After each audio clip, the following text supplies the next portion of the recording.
भक्तांनो, कधी-कधी एक छोटासा आशीर्वाद संपूर्ण जीवन बदलतो. जर तुम्ही अशा कृपेची वाट पाहत असाल, तर लगेच आपल्या चॅनलला सबस्क्राईब करा आणि बाजूला असलेली घंटी दाबा आणि व्हिडिओला एक लाईक करून कमेंटमध्ये श्री स्वामी समर्थ, जय जय स्वामी समर्थ असं नक्कीच लिहा. स्वामी भक्तांनो, स्वामी आपल्याला भरपूर काही ज्ञान देत आहेत आणि आपण स्वामींकडे एकच प्रार्थना करायची आहे आणि ती म्हणजे की हे स्वामी राया, जेव्हा मी संकटांच्या ओझ्याखाली पूर्णपणे दबून जातो तेव्हा माझे मन व्याकुळतेने तुझा धावा करते आणि हे आई, तेव्हा तू क्षणाचा विलंब न करता लगेच धावत येते आणि मला संकटातून बाहेर काढते. हे गुरुराया, आमची तोडकी मोडकी भक्ती तुला आवडते, हीच आमची दौलत आहे. आणि हे माऊली, असेच आम्हा बालकांवर प्रेम कर, आम्हाला प्रेरणा दे, आम्हाला मार्गदर्शन कर, कारण तू सोडून आम्हाला दुसरे कोणी नाही. हे समर्था, तू अनंत कोटी ब्रह्मांडाचा मालक आहेस, आम्ही तुझे बाळ आहोत. तू आमची सतत काळजी करतोस, संकटातून वाचवतोस आणि भिवू नकोस, मी तुझ्या सतत पाठीशी आहे याचा अनुभव देतोस. हे ब्रह्मांड नायक, तुला अनंत कोटी धन्यवाद, अनंत कोटी धन्यवाद. स्वामी ओम, स्वामी ओम, स्वामी ओम. मित्रांनो, एक मानसशास्त्रीय सत्य तुम्ही जाणून घेतलं पाहिजे. खूप गोड बोलणारी, अति नम्रता दाखवणारी, पाया पडणारी, अति स्तुती करणारी, अति आदर सत्कार करणारी माणसं अत्यंत धोकादायक, दांभिक, आतल्या गाठीची, लबाड, बेरकी, संधी साधू व विश्वासघाती असतात. सर्वच असतात असे नाही, पण काही जण असतात. तुमच्याच खांद्यावर हात ठेवून तुम्हालाच खांदा देण्याचे षडयंत्र ती रचत असतात.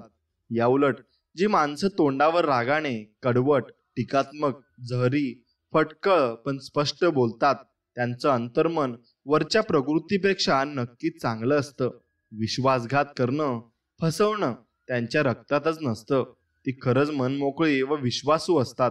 म्हणून जीवनात आपण बाकी काही शिको अथवा न शिको, पण माणसं वाचायला आणि माणसं ओळखायला नक्कीच आपण आयुष्यामध्ये शिकले पाहिजे. तेवढे आपल्याला माणसं ओळखता आली पाहिजे.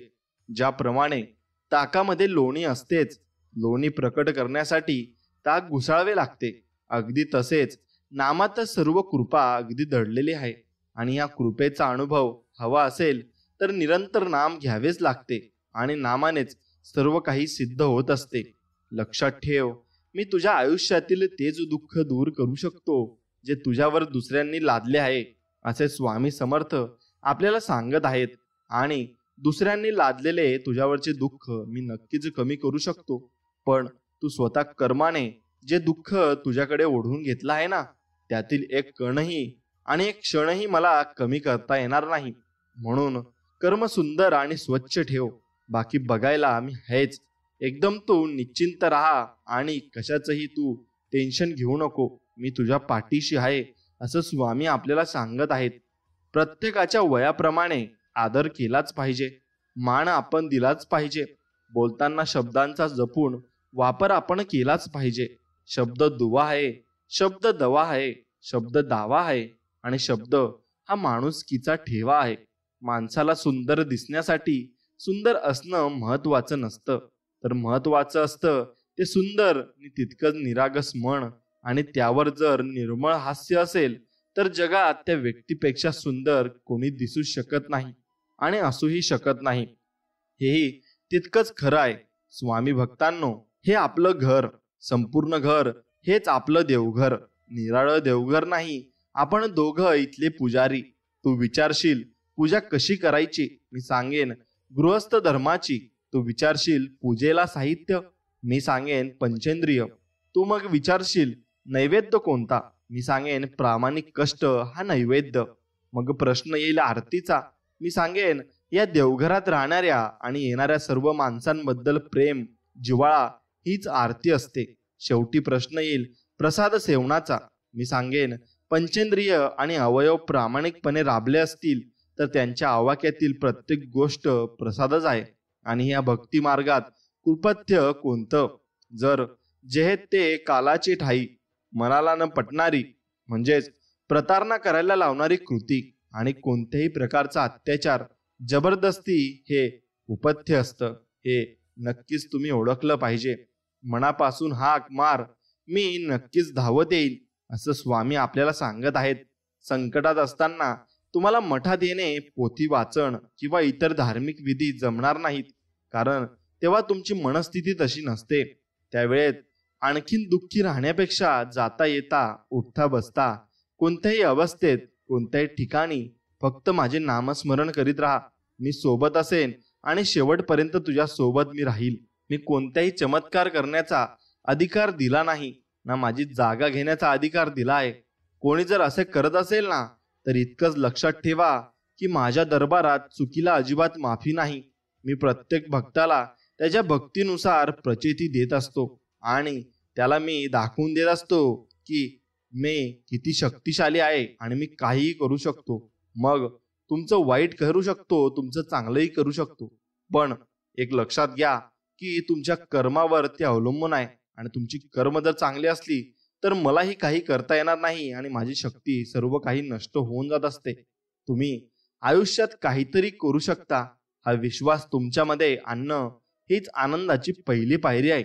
आणि तुम्ही आयुष्यामध्ये भरपूर काही करू शकता ही गोष्ट तुम्ही एकदा मनात ठाम केली की मग तुम्हाला थांबवू शकणं कुणाच्याही हातात नाही आणि तुम्हाला कोणी थांबवणारही नाही. कारण तुम्ही भरपूर पहिलेच तुम्ही मनाचा विजय मिळवलाय आणि एकदा का मनाचा विजय तुम्ही मिळवला की मग तुम्हाला काहीही करायची गरज नसते. ते सर्व काही आपोआप होत जात असते. मित्रांनो, उंदीर दगडाचा असेल ना तर सर्व त्याची पूजा करतात, पण मग जर तो जिवंत असेल ना तर आपल्याला त्याला मारल्याशिवाय चैन पडत नाही बरं. जर साप दगडाचा असेल तर सर्व त्याची पूजा करतात, पण तो जिवंत असला तर त्याला जागीच ठार मारतात. जर आई वडील फोटोत असतील तर प्रत्येक व्यक्ती पूजा करतो, पण ते जिवंत असतील तर त्यांची किंमत समजत नाही. फक्त हेच मला समजत नाही, सजीवापासून इतका द्वेष आणि दगडाबद्दल इतकं प्रेम का आहे. लोक विचार करतात की मृत लोकांना खांदा देणे पुण्याचे काम आहे, तर आपण जिवंत माणसांना मदत करणे पुण्य समजलो तर जीवन किती खुशाल होईल. आणि एकदा विचार नक्कीच तुम्ही करून बघा आणि नक्कीच स्वामी समर्थ तुम्ही असे विचार केल्यावर तुमच्या पाठीशी असतील. आकाशाला भिवून पळाले तरी कुठेही आकाश हे असणारच, एवढं लक्षात घ्या. त्याप्रमाणे कुठेही गेले तरी देह, मन आणि त्याच्याबरोबर त्याचे भोगही आपल्या बरोबर येणारच. म्हणून आपल्या वाट्याला आलेले कर्माचे भोग समाधानाने भोगायला शिकावे. आपल्या प्रत्येक कर्माचा साक्षी राम आहे आणि स्वामी समर्थ आहेत असे समजून वागावे. म्हणजे दुष्कर्म हातून अजिबात तुमच्या घडणार नाही आणि नेहमी सत्कर्मच घडत जातील. जीवनात दोनच वाक्य नक्कीच तुम्ही लक्षात ठेवले पाहिजे.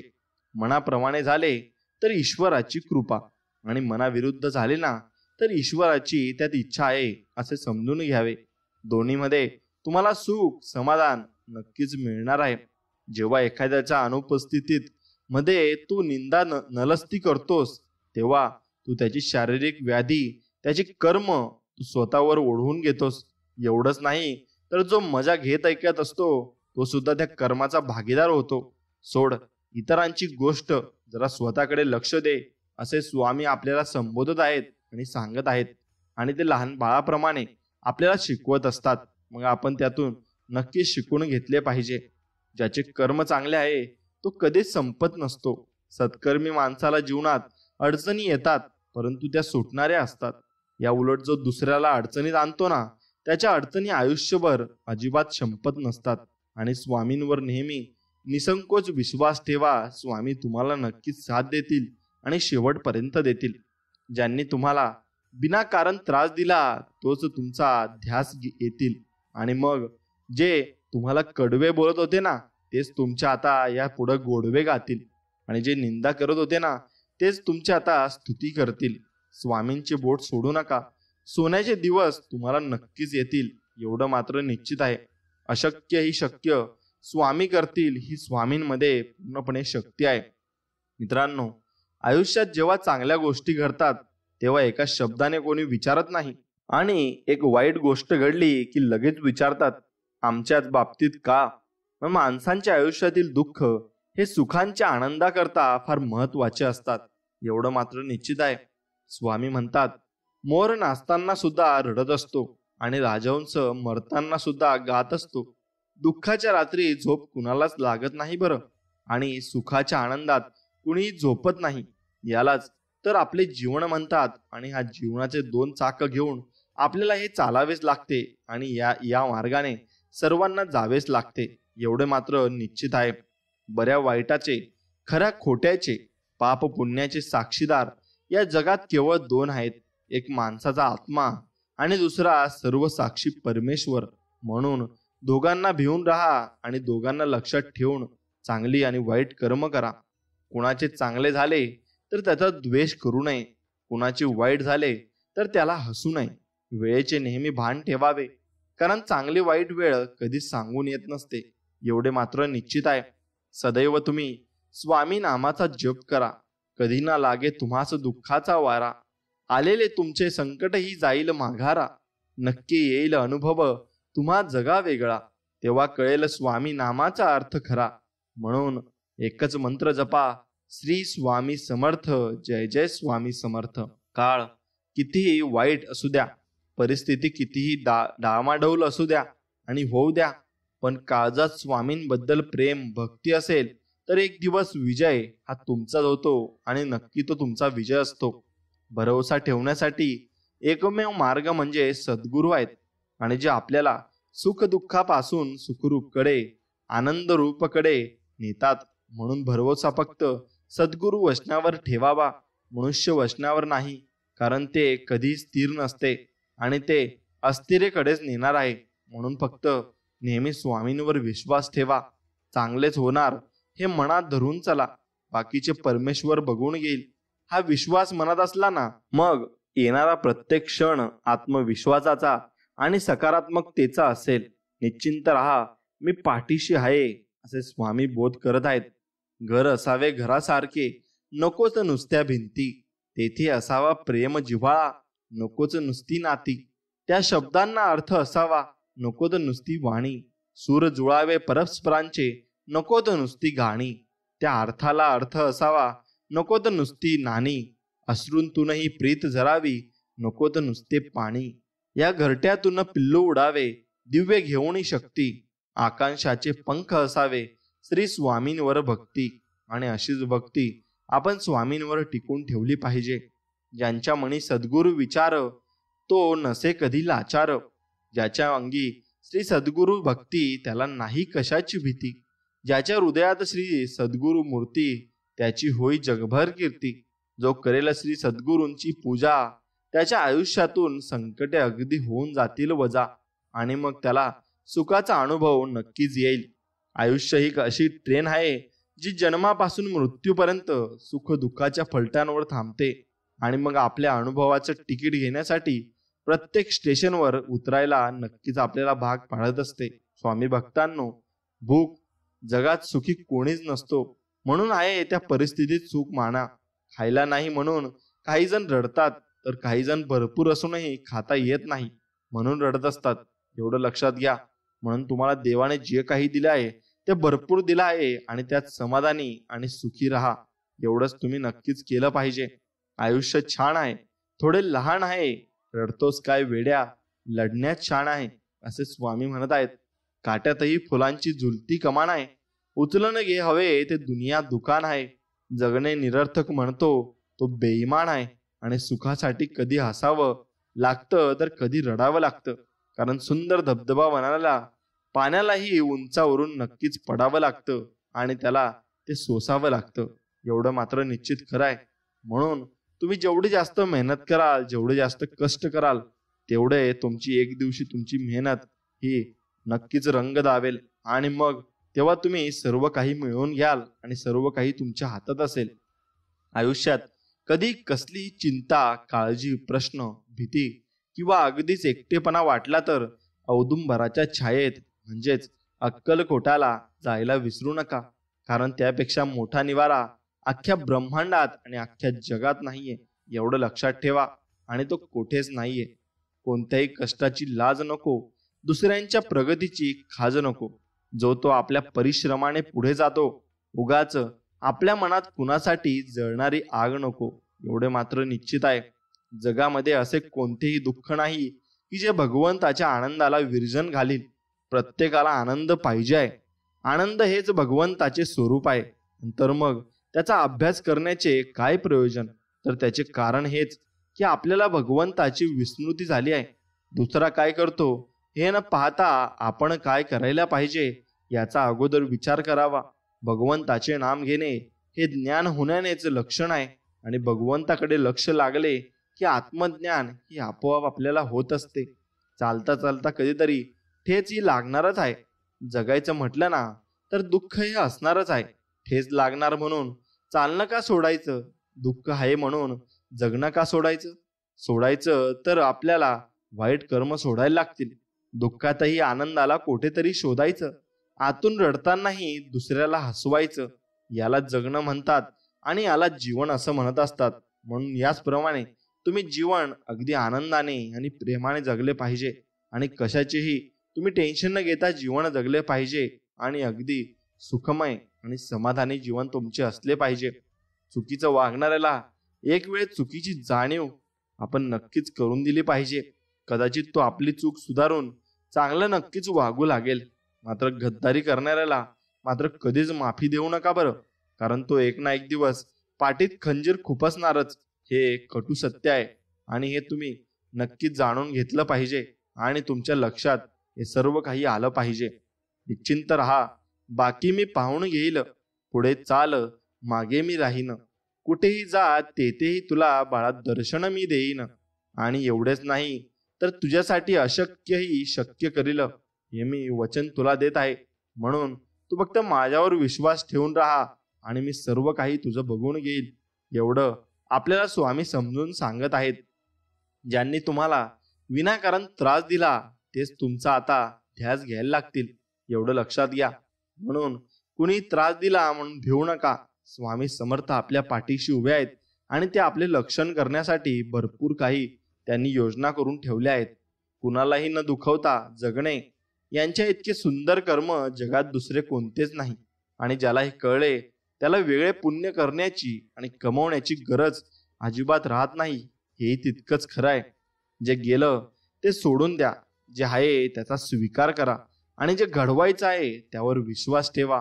नक्कीच अशक्यही शक्य होईल आणि तुम्हाला सर्व काही प्राप्त होईल. एखाद्याच्या आयुष्याची वाट लावून हसत्या खेळत्या जीवनात विघ्न आणून ज्या लोकांना आनंद मिळतो ना, लक्षात ठेवा नियतीचा फेरा सगळीकडेच फिरतो आणि पाप पुण्याचा हिशोब हा सगळ्यांचा होत असतो. म्हणून तुम्ही नक्कीच दुसऱ्या लोकांना मदत केली पाहिजे आणि माणुसकी अजूनपर्यंत जीवन ठेवली पाहिजे. आणि माणुसकी जर जिवंत ठेवली तर देवही तुम्हाला मदत करेल आणि भरपूर प्रमाणात करेल, एवढं मात्र निश्चित आहे. क्षण सुखाचे आणि 2 क्षण दुःखाचे हे आयुष्य आहे. असंच चालायचं. माणसं भेटतील रस्त्यात, काही हात देतील, त्यांना सोबत घेऊन चालायचं, तर काही हात सोडून मोकळे होतील, त्यांना तिथेच सोडून द्यायचं. हे आयुष्य आहे. असंच चालायचं. घडत नाही मनासारखं म्हणून रडत नाही बसायचं. दुसऱ्याचं सुख बघून कधीच जळत नाही बसायचं. प्रत्येकाचा एक दिवस ठेवला आहे देवानं, त्या दिवसाची वाट पाहत आनंदाने जगायचं. हे आयुष्य आहे. असंच चालायचं आणि असंच जगायचं. बघा, कोणाला आपलंसं बनवायचं असेल तर मनाने नक्कीच बनवा, फक्त मुखाने नाही. कोणावर राग व्यक्त करायचा असेल तर मुखाने करा, मनाने नाही. लक्षात ठेवा, ज्या दोऱ्याला गाठ नसते असाच दोरा सुईमधून प्रवेश करतो, एवढं मात्र निश्चित आहे. आणि हे तुम्ही मनात अगदी ठाम तुम्ही हे बांधून ठेवायला हवे आणि हे तुमच्या लक्षात असायला हवे. मित्रांनो, मनातला कचरा रोज नक्कीच तुम्ही साफ केला पाहिजे. तो कुठल्या झाडूने नाही तर देवाच्या नामजपाने झाडला जातो. आता हा कचरा कुठला? तर पहिला मीपणा आणि दुसरा अहंकार, गर्व, वासना, काम, क्रोध, लोभ, मत्सर. आणि हे सर्व तुम्ही जाळून टाकले पाहिजे आणि तुमच्या मनातून सर्व विषय तुम्ही काढून टाकले पाहिजे. तेव्हाच तुमचे मन अगदी निर्मळ आणि अगदी सोजवळ होऊन जाईल आणि मग स्वामींचे दर्शन तुम्हाला मिळतील. कारण स्वामींची तुम्ही मग मनापासून सेवा करू लागाल आणि निस्वार्थ भक्ती स्वामींना खूप आवडते. स्वामी म्हणतात, नियती जेव्हा तुमच्या हातून काही हिरावून घेते तेव्हा त्यापेक्षाही काही मौल्यवान देण्याकरता तुमचा हात ती रिकामा करत असते. म्हणून एवढं लक्षात ठेवावं, भगवंताची मनापासून प्रार्थना करावी. आपल्याला तो बरोबर मार्ग दाखवतो. आपण अंधारामध्ये वाट चालत असताना एक क्षणभरच वीज चमकते, परंतु त्यामुळे पुढचा रस्ता सगळा आपल्याला दिसायला लागतो. त्याचप्रमाणे मनापासून भगवंताचे स्मरण केले तर पुढच्या मार्गाचे आपल्याला आपोआप ज्ञान होते आणि ज्यांच्या प्रपंचामध्ये पाठीराखा परमात्मा आहे त्यांचा तोच परमार्थ होतो आणि सद्गुरु दर्शनाने पूर्वकर्मे पापे जळून जातात. तुमची पुढची काळजी सद्गुरु घेतात तेव्हा पाठीमागची आठवण काढीत बसू नये आणि काळजी करू नये. समाधानात आणि आनंदात नक्कीच तुम्ही जगले पाहिजे आणि राहिले पाहिजे. जगण्यातील वेदना कमी करायच्या असतील तर 3 गोष्टी नक्कीच तुम्ही शिकल्या पाहिजे. काहीही आपलं नाहीये, काहीही आपलं नव्हतं आणि काहीही आपलं राहणार नाहीये. एक दिवशी हे सर्व जग सोडून आपण निघून जाणार आहोत. मग गर्व कशाला, अहंकार कशाला? स्वतः यशस्वी होण्याकरता कधीच कोणाला मागे खिचू नका आणि जो स्वतःसोबत दुसऱ्यांच्याही मनाचा विचार करतो ना त्याच्या पाठीशी देव कायम उभा राहतो आणि केव्हाही त्याच्या पाठीशी देव तत्परतेने येतो आणि त्याच्या संकटात देव धावून येत असतो. स्वामी भक्तांनो, माणूस कितीही आपल्या बुद्धीनुसार शक्तीनुसार जीवन जगत असला तरी नियतीने मांडलेला डाव आणि नियतीने ठरवलेला शेवट हा त्याला स्वीकारावाच लागतो आणि तो भल्या भल्यांना घेऊन गेला आहे. मग कोणीच त्यातून चुकले नाही. भले तुमच्याकडे पैसा असो किंवा नसो, मग तुम्हाला ते भरावंच लागेल, कारण ती कर्माची फळं आहेत, ती तुम्हाला इथेच फेडून जायची आहेत. सोडून द्यायला शिका. हा असंच वागला तो तसंच वागला, हा असं बोलला त्याने विश्वासघात केला, त्याने धोका दिला, अरे किती त्रास करून घ्यायचा. कोण कसं वागला हा विचारात स्वतःलाच त्रास करून घेण्यापेक्षा आपण पुढे कसं वागायचं याचा विचार करा. आपण कुठे चुकलो ह्याचा अभ्यास करा, त्याच्या चुका तिथे सोडून द्या आणि आयुष्याच्या पुढच्या प्रवासाला नक्कीच तुम्ही सुरुवात केली पाहिजे आणि तुम्हाला यात नवीन जन्म मिळाला आहे असं तुम्ही गृहीत धरलं पाहिजे. मित्रांनो, नाती ही रक्ताचीच नाही तर जाणीवांनी जोडली जातात. जर जाणीव नसेल आणि मग ती असेल सुद्धा तर परकी व्यक्तीही आपली होऊन जाते आणि जाणीव नसेल ना तर आपली व्यक्तीही परकी होऊन जाते, हे मात्र निश्चित आहे आणि हे वाक्य खरंखुरं आहे. शोधावया भाकरीला निघाली ती भूक आहे, जन्मताच गरिबी येते ही कुणाची बरं चूक आहे. भूक लागली की खाणे ही प्रकृती आहे आणि घासातील घास दुसऱ्याला देणे ही सद्गुरूंची शिकवण नक्कीच आहे आणि सद्गुरू आपल्याला असे शिकवत असतात आणि चांगले बोध देत असतात. एवढं लक्षात घ्या. कोणी तुमच्याबद्दल वाईट विचार करत असेल तर ती त्याच्या कर्माचा भाग होईल, पण तुम्ही कुणाबद्दल वाईट विचार करून स्वतःचा कर्म आणि वेळ खराब अजिबात करू नका आणि ती चांगली ठेवा. माझेपणाचे झाड, मीपणाची फांदी, अभिमानाचे फूल, अहंकाराचे फळ, असा मनुष्य त्याचा जन्म झाला निष्फळ.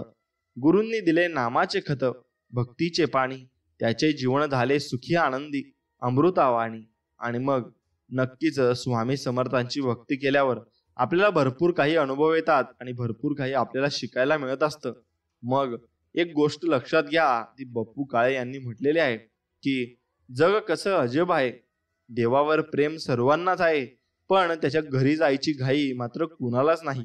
आपल्या घरात सर्वांनाच देव हवा पण त्याच्या घरी आपल्या जायच्या विचाराने मात्र मनात धडकी भरते. मग देव आपल्या घरी आला म्हणजे सण उत्सव आणि आनंद, आपण त्यांच्या घरी गेलो म्हणजे दुःख आणि शोक. देव आपल्या घरी यावा म्हणून आटापिटा, आपण त्यांच्या घरी जाऊ नये म्हणून आटापिटा. देवा घरून येणं म्हणजे जन्म आणि देवा घरी जाणं म्हणजे मृत्यू. दोन्ही अटळ आहे. ह्यांच्यामधील ती गंमत आहे, त्यालाच आपण आयुष्य असे म्हणत असतो आणि आयुष्य जगत असतो. देव म्हणतो, मी देवाला विचारले, तुला मनुष्याविषयी जास्त आश्चर्य का वाटते? देव उत्तरला, मनुष्य पैसा मिळवण्यासाठी आरोग्य गमावतो व आरोग्य परत मिळवण्यासाठी तो सर्व पैसा खर्च करतो. तो भविष्याच्या काळात वर्तमानात गमावतो, त्यामुळे तो वर्तमानातही जगत नाही व भविष्यातही जगत नाही. तो असा जगतो की कधीच मरणार नाही आणि असा मरतो की कधीच जगलाच नाही. मग या वाक्यात किती सत्यता आहे ते तुम्ही मला कमेंटमध्ये नक्कीच कळवा. मित्रांनो, मृत्यू किती सुंदर आहे. एका कवीने मृत्यूवर एक सुंदर अशी कविता लिहिली आहे. आयुष्यात 2 मिनिटं कोणी माझ्याजवळ बसलं नाही, आज सगळे माझ्याजवळ बसत आहेत. काही गिफ्ट तर नाही मिळालं आजपर्यंत. आज फुलंच फुलं दिले जात आहे.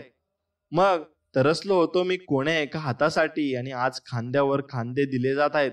2 पावलं सोबत चालायला तयार नव्हतं कोणी आणि आज गर्दीमधून जमून जमून सोबत चालत आहेत. आज समजलं की मृत्यू किती सुंदर असतो. मी तर उगाच आयुष्य जगत जात होतो. आणि नक्कीच मृत्यूला सर्वजण आपली प्रशंसा करत असतात आणि ही नियती आहे. तुम्ही हे मनावर घेऊ नये आणि तुमचं काम अगदी चोखपणे तुम्ही केलं पाहिजे एवढं मात्र निश्चित आहे. आता मित्रांनो, जग कसं अजब आहे बघा. आणि त्यानुसार जग भरपूर काही गोष्टी बदलत असतं. तक्रार नाही धन्यवाद शिकलो स्वामी. तुझ्या संगतीत स्वामी नम्र व्हायला शिकलो. पूर्वी कोणी टीका केली तिरस्कार केला तर मन नाराज व्हायचे आणि आता तुझ्या इच्छेत इच्छा मिसळून राहायला शिकलो आणि आम्ही सर्व काही प्राप्त करू शकतो. आपण आपलं काम ही नेहमी वाहत्या पाण्यासारखं करत राहिलं पाहिजे. त्यात प्रामाणिकपणा असेल तर त्या वाहत्या पाण्यामुळे जो काही वाईटाचा कचरा असेल तो आपोआप किनाऱ्याला लागतो आणि मग आपल्याला स्वच्छ असं पाणी मिळत असतं. म्हणून एक गोष्ट लक्षात घ्या की आपण आपलं काम हे नेहमी वाहत्या पाण्यासारखं करत राहिलं पाहिजे आणि नक्कीच कशाचीही अपेक्षा आपण कोणाकडून केली नाही पाहिजे. आपण सर्व आपली कामे आपण स्वतःहून केली तर आपल्याला अनुभव सुद्धा येतो आणि त्या अनुभवातून आपल्याला शिकायला मिळतं आणि सवरायला मिळतं. मित्रांनो, एक गोष्ट लक्षात घ्या, आपल्या आयुष्यात ज्या ज्या गोष्टी घडतात त्या सर्व भगवंताच्या इच्छेनेच घडतात अशी पूर्ण खात्री झाली की मग सुख दुःख उरत नाही. आणि ज्याची खरी अशी निष्ठा आहे त्याचे तेज काही निराळेच असते. अशा माणसाला अचल समाधान लाभते. किंबहुना हेच साधुत्वाचे मुख्य लक्षण जाणावे आणि हे आपल्या अंगी यावे म्हणून साधनाची सर्व खटपट असते. आणि नक्कीच आम्ही स्वामी तुमच्या चरणी नमस्कार करून आम्ही नक्कीच कमेंटमध्ये श्री स्वामी समर्थ लिहायला विसरू नका. स्वामी भक्तांनो, तुम्हाला भरपूर आशीर्वाद स्वामी देत आहेत. आता एक लक्षात घ्या की आयुष्यात कुणावर फार काळ रुसू नये. रागवावं, भांडावं आणि जमलं तर भांडण लगेच निपटून टाकावं. नाही जमलं तर तो विषय तात्पुरता किंवा कायमचा वगळून बाकी बोलणं सुरू ठेवावं. पण रुसवा फुगवा आबोला फार काळ चालू ठेवू नये. जी काही वादावादी दिवसात आले असेल ती रात्रीपर्यंत निपटत आणावी. झोपताना रागात झोपू नये. कुणास ठाऊक आपण किंवा दुसरा सकाळी उठेल की नाही. जर देवाच्या दयेने दुसरा दिवस आयुष्यात उजाडलाच तर त्याच्यावर आदल्या दिवसाच्या रुसव्याचे मळब राहत नाही. पण रुसून झोपलो तर झोप व्यवस्थित होतेच असं नाही आणि शरीराला आराम मिळाला तरी झोपेतून उठल्यावर मन अप्रसन्नच राहते. यात एक प्रकारचा महत्वाचा प्रश्न असा उरतो की माघार कुणी घ्यायची, अहंकार की सर्व नात्यांना सुरुंग घालणारी वात आहे. आपण आपल्या अहंकाराची वात विझवली तर आपण दुसऱ्यापेक्षा स्वतःचा कमीपणा वाटू शकतो. या भावनेने आपण ती वात पेटून ठेवतो आणि मग पण हे बरोबर नाही. दुसऱ्याला काय वाटेल याचा विचार करण्यातच बहुतेक सारे आयुष्य निघून जाते आणि आपण आपल्या मनाचा स्वास्थ्याचा विचार करावा. आणि अहंकारी मग वात विझवण्याची मजा ज्याला कळाली तो मोक्षाच्या कर्तृत्वाची आणखी एक पायरी वर चढला हे नक्कीच आपण समजून घेतलं पाहिजे. मग एक गोष्ट लक्षात घ्या, उगाच टेन्शन कशाला घ्यायचं. आता तुमच्याकडे एवढ्या म्हशी आहेत आणि सर्व काही आहे हे तुम्हाला असं वाटतं, पण ते सर्व काही एक दिवशी सोडून तुम्हाला जावं लागेल आणि तुमचा परिवार देखील तुम्हाला सोडून जावं लागेल. मग तुम्हाला जे व्यक्तींसोबत तुमचं प्रेम होतं तेही तुम्हाला सोडून जावे लागतील, मग ते घरचे असो की बाहेरचे असो. उगाच टेन्शन कशाला घ्यायचं. कुणासाठी काही किती करा, काही उपयोग नाही. आयुष्य बिंदास जगायचे, कुणाचे वाईट करायचे नाही, कुणाचे वाईट चिंतायचे नाही, कुणाच्या मागे वाईट बोलायचे नाही. फक्त स्वतःशी प्रामाणिक राहून जगायचं. काही कमी पडत नाही आणि फरक तर अजिबात पडत नाही. कुणासाठी वाईट वाटून घ्यायचं नाही. लोकांची विविध रूपे असतात. सकाळी गोड बोलतात आणि रात्री कुणी काही डोक्यात भरवले की तोंड पाडून बसत असतात किंवा कुठल्या तरी लहान कारणासाठी नाराज होऊन बसतात. मग ज्यांच्याशी तुमचा काही संबंध पण नसतो. आजकाल लोक देवावर पण नाराज होतात, तर तुम्ही कोण. कुणी कितीही वाईट बोलो आणि किंवा वाईट करण्याचा प्रयत्न करो, आपण त्यांच्याविषयी तसेच इतरांविषयी चांगलेच बोलायचे आणि चांगलेच वागायचे. बोलण्यात स्पष्ट वक्तेपणा ठेवायचा. कुणाच्या आयुष्यात डोकवायचे नाही आणि कुणाविषयी मागे वाईट चर्चा करायची नाही. फक्त स्वतःबरोबर दुसऱ्यांचे हित चिंतायचे आणि कुणाच्या पुढे पुढे करायचं नाही. जिंदगी मस्तीत पण अगदी एकदम शिस्तीत जगायची असते. थंड पाणी आणि गरम इस्त्री जेव्हा कपड्यांवरच्या सुरकुत्या घालवतात, तसेच शांत डोके आणि उबदार तुमचं जे मन असतं ना, ते आयुष्यातील चिंता आपली घालवत असतात. म्हणून स्वामी भक्तांनो, तुम्ही नक्कीच हसत राहिले पाहिजे आणि असं हसतमुख राहिलं ते सर्व काही आपल्याला प्राप्त होतं. आणि स्वामींची इच्छा असेल तर आपल्याला सर्व काही मिळत जातं, एवढं मात्र निश्चित आहे. भक्ता, यश हे सोपं नसतं, पण शक्य आहे. कोण म्हणतं यश सोपं आहे? नाही, यश कठीण आहे. झिजायला लागतं, रडायला लागतं, एकटं पडायला लागतं, पण मिळालं की सगळं विसरायला लागतं. फक्त एक गोष्ट लक्षात ठेव, जेव्हा तू स्वतःवर विश्वास ठेवतोस तेव्हा संपूर्ण ब्रह्मांड तुझ्या बाजूने वळायला लागतं. तुझ्या प्रयत्नात जर खरेपणा असेल तर ते यश तुझं होणारच. वेळ लागेल पण जिंकणं नक्की आहे आणि तू जिंकशीलच. फक्त स्वामींवर विश्वास ठेवायचा आहे. ओळख तो आवाज, ओळख ती खूण. आपल्या भक्तांसाठी तो फिरतो आहे अजून. त्याला उगम नव्हता, त्याला अंत नाही. तो त्रैलोक्याचा स्वामी नुसताच संत नाही. त्याचे स्मरण कर, देहभान विसरून. तो हळूवार येईल आणि जाईल कानात सांगून, भिवू नकोस, मी तुझ्या पाठीशी आहे. असं स्वामी आपल्याला नक्कीच सांगून जातील. सोनं ठेवायला लॉकर सहज मिळून जातो, पैसा ठेवायला बँक सहज मिळून जाते, पण मनातील गोष्टी सांगायला योग्य माणसं मिळणं खूप महत्वाचं असतं आणि त्यासाठी मोठं भाग्यही लागत असतं. एक गोष्ट लक्षात घ्या, कठीण परिस्थिती आल्यावर जगायचं कसं हे शिकवणारा शब्द म्हणजे श्री स्वामी समर्थ आहे. म्हणून मनापासून याचे उच्चार करा आणि याचं मनन करा. श्री स्वामी समर्थ महाराज म्हणतात की आयुष्याच्या वाटेवर खूप काटे होते, पाय देता देता सावरले, कारण पाठीमागे स्वतः ब्रह्मांड नायक स्वामी उभे होते. असं तुम्ही मनापासून म्हणलं पाहिजे.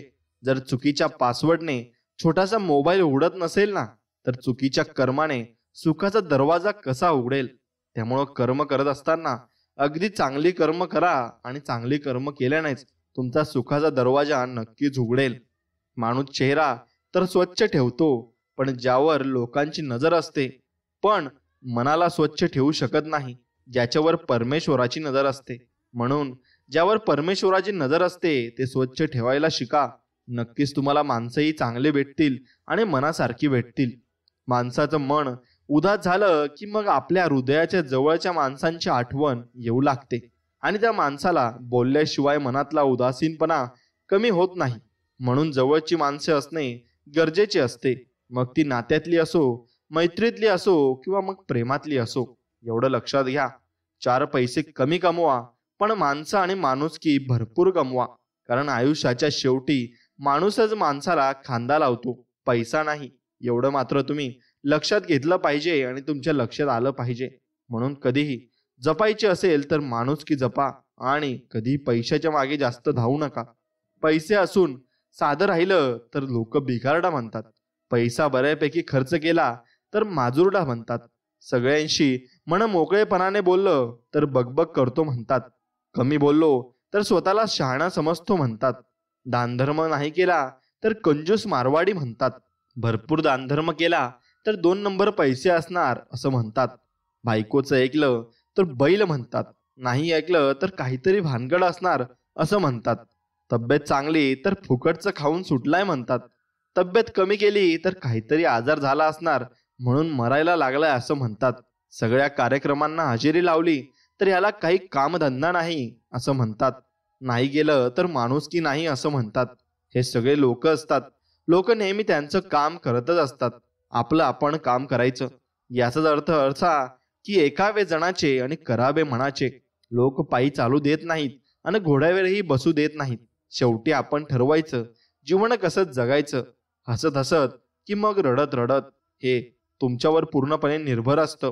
आता वेदांचा अभ्यास करणं खूप सोपं आहे, परंतु ज्या दिवशी आपण दुसऱ्यांच्या वेदनांचा अभ्यास करू त्या दिवशी ईश्वर भेटला असे आपण समजायला हरकत नाही. आणि त्यातच आपल्याला ईश्वर भेटणार आहे हेही तुम्ही मनात निश्चित करून घ्यायला हवे. चांगलेच होणार आहे आणि हे गृहीत धरून चला. बाकीचे परमेश्वर नक्कीच पाहून घेईल. हा विश्वास मनात असला की येणारा प्रत्येक क्षण आत्मविश्वासाचा असेल आणि नक्कीच तुमचा आत्मविश्वास वाढत जाईल आणि तुम्हाला कशाची पर्वा करायची गरज नसणार आहे. प्रतीक्षा त्याच व्यक्तीची करायची जो भावनांना न छळता तुमच्या हृदयाला स्पर्श करेल, एवढं लक्षात घ्या. म्हणून त्या व्यक्तीची प्रतीक्षा तुम्ही नक्कीच केली पाहिजे. कधी हे शोधण्याचा प्रयत्न करू नका की देव आहे की नाही. हे शोधण्याचा प्रयत्न तुम्ही नक्कीच केला पाहिजे की या जगात माणुसकी शिल्लक आहे की नाही आणि आपण माणूस जपत आहोत की नाही. मग तुम्ही माणसात याल आणि तुम्हाला सर्व माणसांमध्ये देव दिसायला लागेल आणि मग तुम्हाला असं वाटेल की पहिले मला देव दिसत नव्हता, पण आता प्रत्येक कणाकणात मला देव दिसायला लागलाय. कितीही धन कमवा पण ते सांभाळण्याजोगे तण आणि दान करण्याजोगे मन नसेल तर तो निर्धनच समजावा, हे एवढे लक्षात घ्या. म्हणून तेवढेच तुमचे जेवढे असं तुम्ही धन कमवाल त्यापैकी 5% तरी तुम्ही दानधर्म नक्कीच केला पाहिजे. संकट तुमच्यातली शक्ती व जिद्द पाहण्यासाठी येत असतात, म्हणून संकटांना घाबरून चालणार नाही. नक्कीच तुम्ही संकटांना तोंड दिलं पाहिजे आणि नक्कीच तुम्ही विजय मिळवला पाहिजे. वेळ निघून गेल्यावर सुचलेला विचार आणि पीक जळून गेल्यावर पडलेला पाऊस याची किंमत सारखीच असते. डोळे बंद केले म्हणून संकट काही जात नाही, एवढे लक्षात घ्या. आणि संकट आल्याशिवाय डोळे काही उघडत नाही. राग आल्यावर थोडं थांबलं ना आणि चूक झाल्यास थोडं नमलं ना तर आपलं जीवन सुखमय होऊ शकतं आणि नक्कीच आपल्याला चांगला मार्गही भेटू शकतो. आणि स्वामी नेहमी आपल्याला चांगला मार्ग दाखवण्यासाठीच तिथे बसलेले आहेत आणि ते आपल्याला नक्कीच चांगल्या मार्गाला सुद्धा लावतात. म्हणून स्वामींवरचा विश्वास अजिबात डगमगू देऊ नका आणि विश्वास पूर्ण ठेवा. खरं सांगायचं झालं ना तर माणूस तोंडाने एका सेकंदात माफ करून टाकतो, पण हृदयातून माफ करायला काल संपतो, वेळ संपतो आणि वयही संपते तरी जमत नाही. त्यामुळे माफी मागावी लागेल अशी चूक अजिबात करू नका, कारण सॉरी बोलल्याने सगळ्या चुका माफ होत नसतात. एवढं तुम्ही नक्कीच लक्षात ठेवलं पाहिजे आणि मनात धरून ठेवलं पाहिजे. ज्याने जोडण्यासाठी कष्ट केलेत ना तो तोडताना 10 वेळा विचार करतो. आयतं मिळालं की माणूस एका झटक्यात तोडतो, मग ती झाडे असोत किंवा नाती. म्हणून कुणाला किती तुम्ही इम्पॉर्टंट द्यायचा हे तुम्ही स्वतःला ठरवायचं आहे आणि त्यानुसारच तुम्ही माणसांसोबत बोलायचं आहे. नाहीतर तुमचा फायदा घेणारे या जगात भरपूर माणसं आहेत. घरात सोफा सेट असो, डिनर सेट असो किंवा टीव्ही सेट असो की मेकअप सेट असो, परंतु जर एक लक्षात ठेवा, तुमचा माइंडसेट नसेल ना तर आपण कुठेही सेट होऊ शकत नाही. म्हणूनच सदैव प्रसन्न राहा आणि चांगल्या वृत्तीने जीवन जगा आणि नक्कीच देवावर विश्वास ठेवा आणि देवधर्माची कर्म पूर्णपणे पार पाडा. लोक काय म्हणतील हा विचार करत बसणाऱ्या प्रत्येकासाठी मी काहीतरी सांगू इच्छितोय. एखादी कथा सुखाची असो दुःखाची असो, समाज ती काही काळ चघळतोच, पण तेही किती काळ. मग च्युइंगमवरचं साखरेचं आवरण संपेपर्यंत. जिवेला रबर लागलं की समाजाचा इंटरेस्ट संपतो. तेवढी कळ सोसायचा आणि रबरचा चिवटपणा आपल्या जवळ हवा आणि खऱ्या प्रॉब्लेमला हात घालण्याचा क्षण आला की मग समाज मागं सरकतो. म्हणूनच औषधाच्या गोळीवरचा कागद जसा आपण फेकून देतो तसा समाज दूर लोटला आला पाहिजे आणि आतली गोळी कडू असो वा चविष्ट ती आपल्यालाच पचवावी लागते. सामर्थ्य मिळवायचंय ते आपल्या हळूवार मनाला बळकट करण्यासाठी. एवढंच फक्त तुम्ही लक्षात ठेवायचंय आणि मनापासून तुम्ही त्यात जिंकायचंय.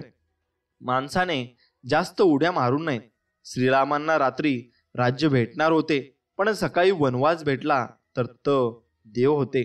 आपण तर माणसं आहोत. मग आपण समजून घेतले पाहिजे की आपल्यासोबत कधीही काहीही घडू शकते. त्यामुळे कधीही गर्व आणि अहंकार केला नाही पाहिजे आणि निमुटाने आपण जीवन जगले पाहिजे आणि चांगले जीवन अजून कसे होईल याकडे आपण लक्ष केंद्रित केले पाहिजे.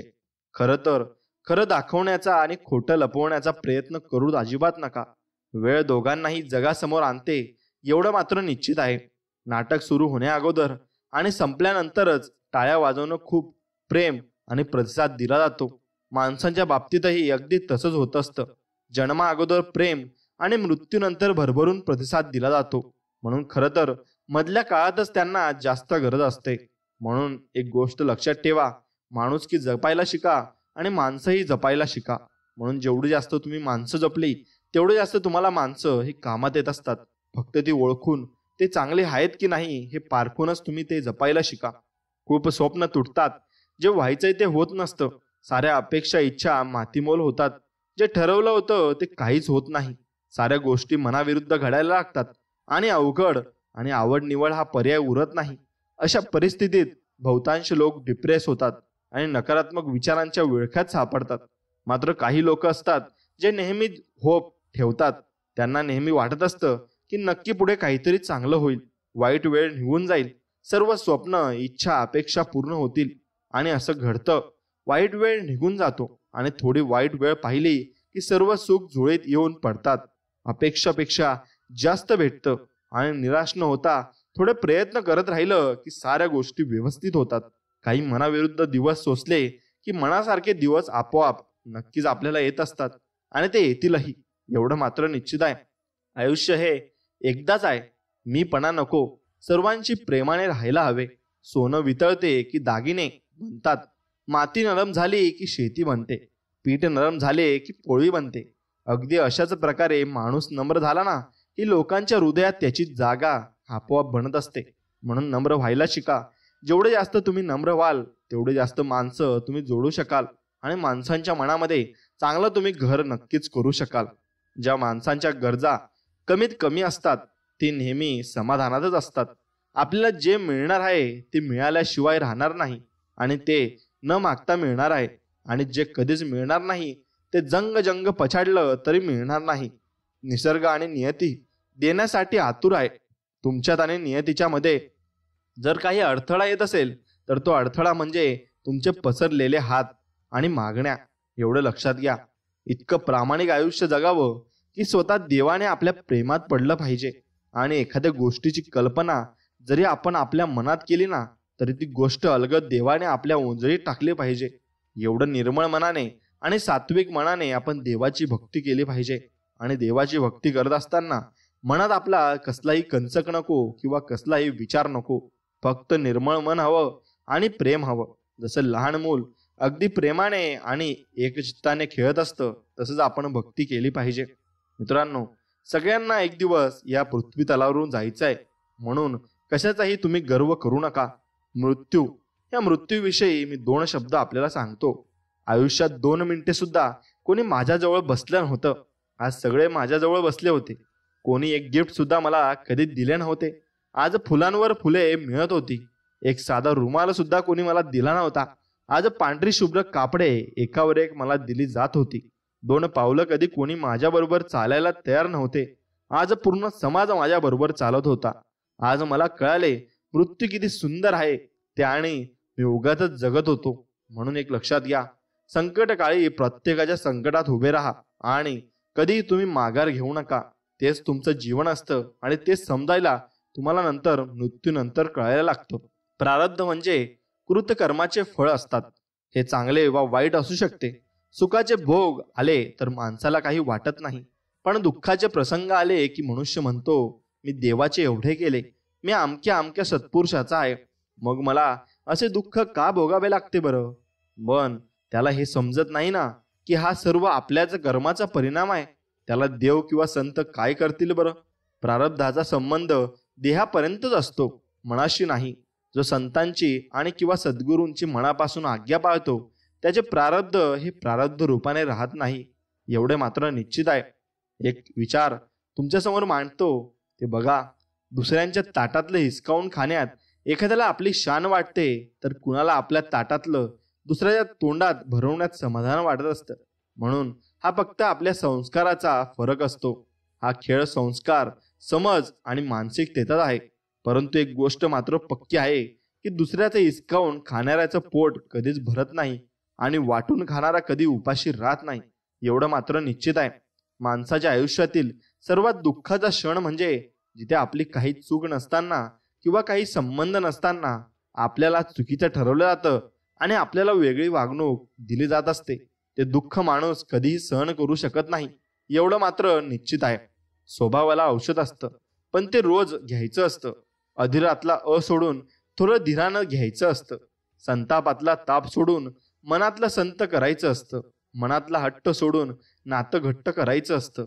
माझ्यातला मी सोडून तिच्यातला तिला जपायचं असतं. आपलं बोलणं सोडून कधी समोरच्याचंही ऐकायचं असतं. एकाच दिवशी नाही तरी हळूहळू बदलायचं असतं. थोडं थोडं का होईना रोज प्रेम मात्र द्यायचं असतं. एकाचा राग दुसऱ्यावर न काढता समोरच्याला नक्कीच आपण समजून घ्यायचं असतं आणि तरच नाती टिकत असतात आणि सर्व काही नीट पार पडत असतं. म्हणून समजणे आणि समजवणे फार महत्वाचे आहे. जेव्हा अडचणीत असाल तेव्हा प्रामाणिक राहा. जेव्हा आर्थिक परिस्थिती चांगली असेल तेव्हा साधे राहा. जेव्हा एखादं पद किंवा अधिकार असेल तेव्हा विनयशील राहा. जेव्हा अत्यंत रागात असाल तेव्हा अगदी शांत राहा. यालाच आयुष्याचे सुयोग्य व्यवस्थापन असे म्हणतात. म्हणून तुम्हाला हे चिरकाल टिकणारं असतं. मग कष्टाची भाकर आपल्याला गोड लागली, लुटावे कुणाला कधीच जमलेच नाही. चेहरा आरशासारखा स्वच्छ होता, मुखोटा लावणे जमलेच नाही. जे लाभले ते आनंदाने स्वीकारले, कष्ट नाकारणे कधी जमलेच नाही. जीवन साधे सरळ आहे. भूल थापा मारणे, खोटे बोलणे, फसवणे जमलेच नाही. प्रत्येक वेळी तुमच्यासारख्या प्रेमळ माणसांची मोठ बांधली आणि आजपर्यंत काही कमी पडलेच नाही. एवढे मात्र निश्चित आहे, वेळेचा अर्थ तुम्हाला नक्कीच कळायला हवा. आयुष्याचा अर्थ प्रत्येकासाठी वेगवेगळा असतो. ज्ञानी माणसांसाठी आयुष्य म्हणजे एक स्वप्न असतं. मूर्ख माणसांसाठी आयुष्य म्हणजे जुगार असतो. श्रीमंत माणसांसाठी विनोद तर गरिबासाठी आयुष्य म्हणजे एक शोकांतिका असते. परंतु यापैकी कोणीही असो, त्यांनी कोणत्याही भावनेच्या अतिरेकात आयुष्यात वेळेचा अपयोग केला तर मग त्यांच्या आयुष्याच्या अर्थाची अदलाबदल व्हायला वेळ लागत नाही.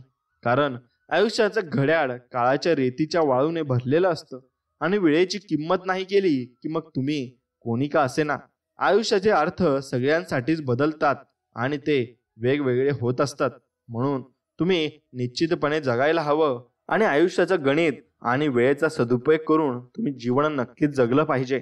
माणूस म्हणून जगणं यात वेगळं काय असतं हो? माणुसकीचं जीणं, सगळ्यांच्याच दुःखात थोडं सामील होणं, प्रत्येकाच्याच आनंदात आनंदाने सहभागी होणं, इतरांच्या विचारांशी आपले विचार जुळवणं, परोपकाराच्या कृतीतून जीवन सार्थ करणं, अहंकाराच्या पुढ्यात नम्रतेनं मात करणं, तत्व माझी माझी न करता पंचतत्वांना आठवणं, किती जगलास राजा तरी सोपं नाही देहाला कृत्यार्थ करणं.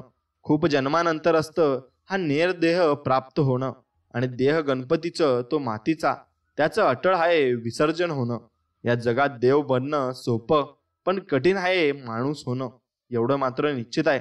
म्हणून तुमच्या मनामध्ये नेहमी माणुसकी तुम्ही जपून ठेवली पाहिजे आणि जेवढी जास्त तुम्ही माणुसकी जपून ठेवाल तेवढे जास्त तुम्हाला या प्रकृतीमधून फळे मिळत जातील आणि सर्व काही तुम्हाला प्राप्त होत जाईल. म्हणून माणुसकी जेवढी जास्त जपली तेवढे जास्त तुम्ही माणूस जोडाल आणि सर्व काही तुम्हाला चांगलं आणि नीट दिसू लागेल आणि प्रकृती तुम्हाला अगदी चांगली दिसू लागेल. कोणत्याही कृतीमागे कपट नसेल तर तो गुन्हा नाही. तुम्हाला छळणं हा एखाद्याचा हेतू आहे, पण तुमचं काडीचं नुकसान झालं नाही तरी त्याला बर्बाद करा. आणि तुमचं भरून न येणारं आयुष्यातून उठणारं एखादं कृत्य दुसऱ्या माणसांकडून झालं, पण तसं व्हावं हा त्याचा हेतू नव्हता, उद्दिष्ट नव्हतं, याची खात्री पटली तर त्याला नक्कीच तुम्ही क्षमा केली पाहिजे आणि आयुष्यात तुम्ही क्षमा करायला शिकलं पाहिजे. प्रत्येक छोट्या मोठ्या अवदासींना मागे एक सुप्त अहंकार असतो आणि जोपर्यंत हा असा अहंकाराचा जागता पहारा आहे तोपर्यंत कुणाच्याही आशीर्वादाने कोणती शांती मिळणार सांगा बरं? आणि औद्देश्यानं कमी कसं होणार? अहंकाराने मन काठोकाठ भरलेलं असेल तर आशीर्वादाने आत उतरायचं कसं? भांड रिकामं हवं तरच तो भरता येईल. कवी शांताराम आठवल्यांनी एका ओळीत ते सांगितलं आहे, जो असला तो अमृत प्यायला. आणि हे अत्यंत सार्थ आहे. अहंकार संपला रे संपला की स्वास्थ्य आणि आनंदाव्यतिरिक्त उरतं काय? आपल्या शांततेच्या आड आपण स्वतःच येतो आणि हा अडथळा दूर होणं महत्वाचं आहे. कबीर ह्यालाच सहजयोग असे म्हणतात, हे तुम्ही लक्षात घेतलं पाहिजे. आता मी तुम्हाला काही गोष्टी सांगतो, त्या तुम्ही निवांत ऐका. नक्कीच तुम्हाला खरोखरच छान वाटेल आणि नवीन आयुष्यामध्ये डोकावल्यासारखं वाटेल. कुणाच्या सांगण्यावरून आपल्या मनात एखाद्या व्यक्तीबाबत चांगले व वाईट मत बनवण्यापेक्षा आपण स्वतः 4 पावले चालून समोरासमोर त्या व्यक्तीशी संवाद साधून मगच तुम्ही खात्री केली पाहिजे. नाती जपण्यासाठी संवाद आवश्यक आहे. बोलताना शब्दाची उंची वाढवा, आवाजाची उंची नाही. कारण पडणाऱ्या पावसामुळे शेती पिकत असते, विजांच्या कडकडाटामुळे नाही. मग वाहतो तो झरा असतो आणि थांबतं ते डबकं असतं. डबक्यावर डास येतात आणि झऱ्यांवर राजहंस येतात. निवड आपलीच आहे. कुणा वाचून कुणाचे काहीच अडत नाही. जे जरी खरे असले ना तरी कोण कधी उपयोगी पडेल हे नक्कीच सांगता येत नाही. डोकं शांत असेल तर निर्णय चुकत नाहीत आणि भाषा गोड असेल ना तर माणसं अजिबात तुटत नाहीत. जे तुम्हाला मदत करायला पुढे सरसावतात ते तुमचे काहीही देणे लागतात म्हणून नव्हे, तर ते तुम्हाला आपलं मानतात म्हणून आहे. मोर नाचताना सुद्धा रडतो आणि राजहंस मरताना सुद्धा गात असतो. दुःखाच्या रात्री झोपी कुणालाच लागत नाही आणि सुखाच्या आनंदात कुणीही झोपत नाही. याला जीवन असं म्हणतात. किती दिवसाचे आयुष्य असते, आजचे अस्तित्व उद्या नसते. मग जगावे ते हसून खेळून, कारण या जगात उद्या काय होईल ते कुणालाच माहिती नाही. म्हणून तुम्ही नेहमी आनंदी आणि हसत खेळत राहिले पाहिजे, तरच जीवनाचा अर्थ आणि जगण्याचा अर्थ आपल्याला कळत असतो. स्वतःला शहाणं समजणाऱ्या माणसांची या जगात एवढी गर्दी झाली आहे की तुम्हाला शहाणं म्हणून मिरवायचं असेल तर शहाण्यांनी मान्य केलेलं वेडेपण पांघरावं लागेल. पण तुम्हाला जर विशिष्ट ठरवायचं असेल तर स्वतःचा वेगळा मार्ग शोधावा लागेल आणि तो मार्ग साहजिकच समाजमान्य मार्गापेक्षा वेगळा असायला लागेल. आणि हा मार्ग शोधण्याची वेळ आता नक्कीच तुमच्यावर आली आहे आणि ती वेळ तुम्ही नक्कीच त्याचं सोनं केलं पाहिजे. स्वप्न तशीच असतात, ती तशीच ठेवावीत. स्वप्नांचे रंग मोजता येत नाहीत, स्वप्नांची छायाचित्र म्हणू नयेत. छायाचित्र सप्तरंगात कोणता येतात आणि रंगांनी ओथंबलेली छायाचित्र थोड्याच वेळात जुनी का वाटतात आणि स्वप्न कायम टवटवीत का वाटतात? तर स्वप्नात एक जास्तीचा रंग असतो आणि त्याचं नाव अंतरंग असतं, एवढं मात्र निश्चित आहे. म्हणून तुम्ही कोणताही प्रयत्न करण्याच्या वेळी तुम्ही फक्त तुम्ही स्वतःला पुश केलं पाहिजे आणि पुढे ढकललं पाहिजे. तेव्हा तुम्हाला आपोआप चांगल्या गोष्टी मिळत जातात. जेव्हा आरसा आपल्या चेहऱ्यावरील डाग दाखवतो तेव्हा आपण आरसा नाही फोडत तर तो डाग साफ करतो. तसेच एखाद्याने आपल्यातील दोष दाखवून दिले की आपण त्याची साथ सोडायची नसते, तर ते दोष दूर करण्याचा प्रयत्न करून यशस्वी जीवन जगायचे असते. कारण आपल्यातील दोष तोच दाखवतो जो आपल्याला खूप जवळून ओळखत असतो आणि तोच आपल्याला सर्व काही मार्ग दाखवत असतो. पण ते आपल्याला वाईट वाटत असते. असे कधीही तुम्ही करू नये, एवढं मात्र निश्चित आहे. मनासारखी गोष्ट होण्यात मनाचं समाधान होत नाही. काहीतरी वाईट घडणार असं मनात आलं की बुद्धी काम करायला लागते आणि निर्बुद्ध माणसाला सुद्धा स्वतःच्या बुद्धीचा गर्व असतो. ज्याच्या कुवतीप्रमाणे तो जो बुद्धी चालवतो आणि दुष्ट दुष्ट म्हणणारा आणखीन दृष्ट होतो. लबाड माणूस जास्त लबाडाचं कारस्थान रचायला लागतो, तर सरळ स्वभावाची माणसं जास्त प्रखर, अधिक स्पष्ट वक्ती, अधिक परखड नक्कीच म्हणत असतात. माणसाला जन्माला घालण्यामागे त्याला छळावं अशीच काही नियतीची इच्छा नसते. ती प्रत्येकाला काही ना काही देते, बाकीचं आपण मिळवायचं असतं. दिवसाचे 11 तास हे हात जर राबले तरच 1 तास नियतीकडे काही मागण्यासाठी पसरण्याचा त्यांना हक्क आहे. आपणही नियतीला मदत करायची असते, मग काही कमी पडत नाही. हे हात मदतीसाठी आहेत सगळ्यांच्या, म्हणून प्रत्येकाला तुम्ही नक्कीच या हातांनी मदत केली पाहिजे. माणूस आयुष्यभर वेगवेगळे मुखवटे वापरतो. स्वतःच्या अस्तित्वापेक्षा समाजात त्याची जी प्रतिमा तयार झाली आहे ती प्रतिमा अवंग राहावी यासाठी धडपडतो.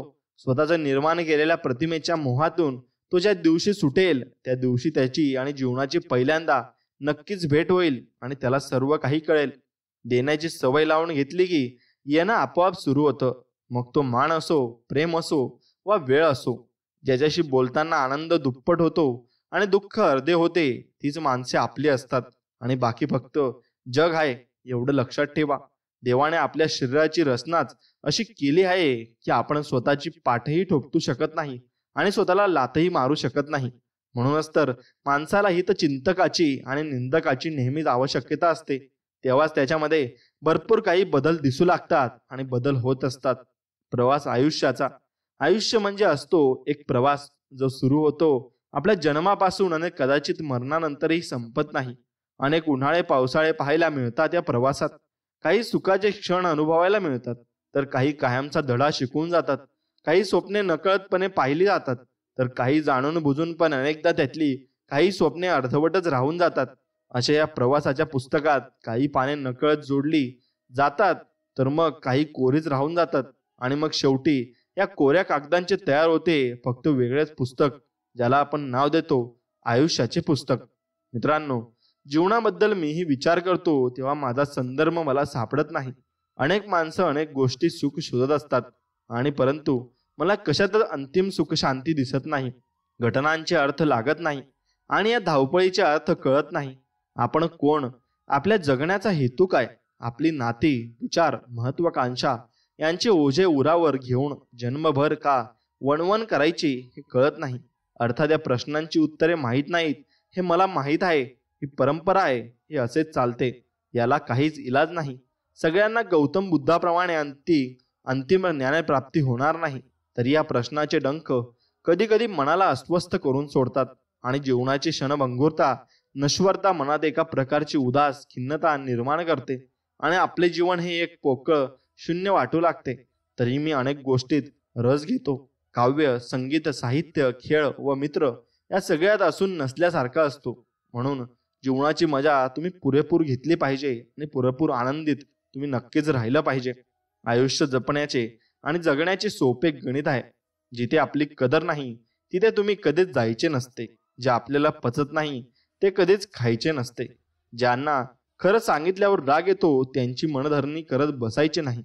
आणि जे एकदा एका नजरेतून उतरले त्याचा त्रास करून घ्यायचा नाही.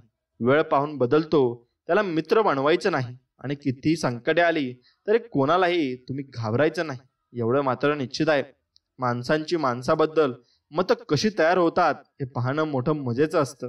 स्वतःच्या अनुभवावरून ठाम निष्कर्ष काढण्याची परिपक्वता प्रत्येकाला निरनिराळ्या वयात येत असेल. पण प्रारंभीच्या काळात ही मतं बनवण्याचं काम घरातील मोठी माणसं करत असतात.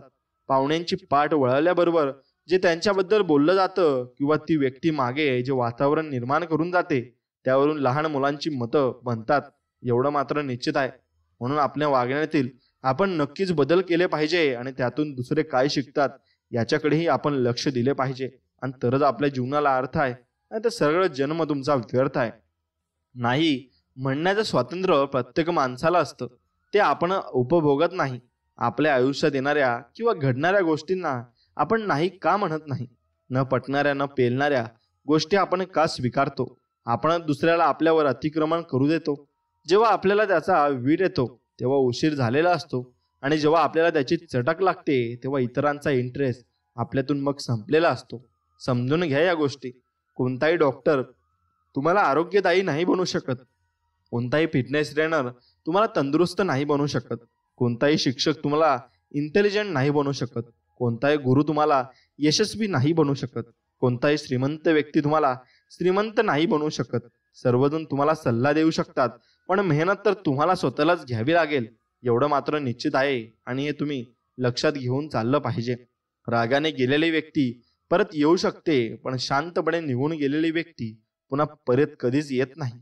म्हणून कोणाला इतका पण त्रास तुम्ही देऊ नका की ती व्यक्ती शांतपणे कायमची निघून जाईल आणि आपण फक्त बघत राहू.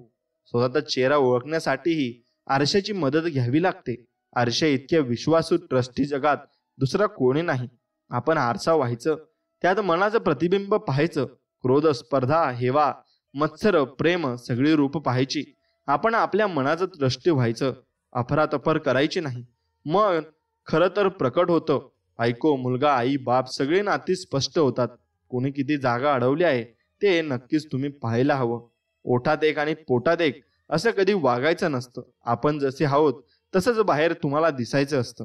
वाईट असलं तरी स्पष्ट मत तुम्ही मांडायचं असतं. दिसायला भारदस्त असणं हे आपल्या हातात नसतं. विचारांनी भारदस्त असणं हेच आपल्या हातात असतं. खरं वागणं, विचारांची परिपक्वता हे चांगल्या व्यक्तिमत्वाचं नक्कीच चांगलं लक्षण आहे. आता चिखलात पाय फसले तर नळाजवळ जावे, परंतु नळाला पाहून चिखलात जाऊ नये, एवढं मात्र निश्चित तुम्ही केले पाहिजे. आणि तसेच जीवनातही वाईट परिस्थिती आली तर पैशांचा उपयोग करावा, परंतु पैसा बघून वाईट मार्गावर तुम्ही जाऊ नये आणि वाईट मार्गाला तुम्ही काही करू नये, एवढं मात्र निश्चित आहे. नातं सुंदर असण्यापेक्षा पक्क असावं, जिथे हक्काने सुख आणि दुःख वाटता यावं. कुणाच्या सांगण्याने तुटणारं नसावं. विश्वासाने भरलेलं असावं. संकटकाळी धावून येणारं असावं. आनंदाच्या वेळी जळणारं नसावं. शुभ प्रसंगी शोभा वाढवणारं असावं आणि जीवाला जीव लावणारं असावं. नातं हे असं असावं आणि ते तुम्ही टिकवायला नक्कीच पाहिजे. मैत्रीमध्ये ना खरं ना खोटं असतं. मैत्रीमध्ये ना माझं ना तुझं असतं. कुठल्याही पारड्यात तिला तोल. मैत्रीचं पारडं नेहमीच जडच असतं. मैत्री श्रीमंत किंवा गरीब नसते. मैत्री सुंदर किंवा कुरूप नसते. कुठल्याही क्षणी पहा, मैत्री फक्त मैत्रीच असते. रक्ताच्या नात्याचं मला काही माहीत नाही, पण मैत्रीच्या नात्यामध्ये प्राण असतो. म्हणून कदाचित रक्ताची नाती मरतात, पण मैत्रीची नाती सदैव टिकून असतात आणि ती शेवटपर्यंत टिकत असतात. तुमच्याबद्दल कोणी वाईट बोलत असेल तर तो आशीर्वाद नक्कीच तुम्ही समजला पाहिजे. तुमची कोणी स्तुती करत असेल तर ती प्रेरणा तुम्ही अगदी मनापासून समजली पाहिजे. तुमच्यावर कोणी खोटे नाटे आरोप करत असेल तर ते तुमच्या सत्तेची ताकद समजली पाहिजे. तुम्हाला कोणी मनापासून साहेब म्हटले तर तुमच्यात इतरांचे भले करण्याची ताकद आहे असे समजले पाहिजे. अकारण कोणी तुमच्या मार्गात आडवे येत असेल तर ते तुमच्या मार्गाची साफसफाई समजली पाहिजे. उगाच तुमच्याशी असलेले नाते कोणी तोडत असेल तर तो तुमच्यातला नम्रतेचा विजय समजला पाहिजे. तुमच्या सद्वर्तनाची कसोटी लागते तेव्हा तुम्ही योग्य मार्गावर आहात असे समजले पाहिजे आणि योग्य मार्गावरच तुम्ही नक्कीच चालले पाहिजे. आणि योग्य मार्गावर चालत असताना तुम्ही स्वामींची भक्ती केली पाहिजे आणि स्वामींचं नामस्मरण नक्कीच केलं पाहिजे. आणि या स्वामींचा संदेश जर तुम्हाला मनापासून आवडला असेल तर मनापासून आपल्या व्हिडिओला एक लाईक करा आणि कमेंटमध्ये श्री स्वामी समर्थ नक्कीच लिहा आणि आपल्या चॅनलला सबस्क्राईब करून बाजूला असलेली घंटी नक्कीच दाबा आणि आपल्या आवडत्या मित्रासोबत हा व्हिडिओ पुढे शेअर नक्कीच करा. चला तर मग भेटूया अशाच एका नवीन आणि गोड संदेश व्हिडिओमध्ये. तोपर्यंत श्री स्वामी समर्थ. जय जय स्वामी समर्थ. धन्यवाद.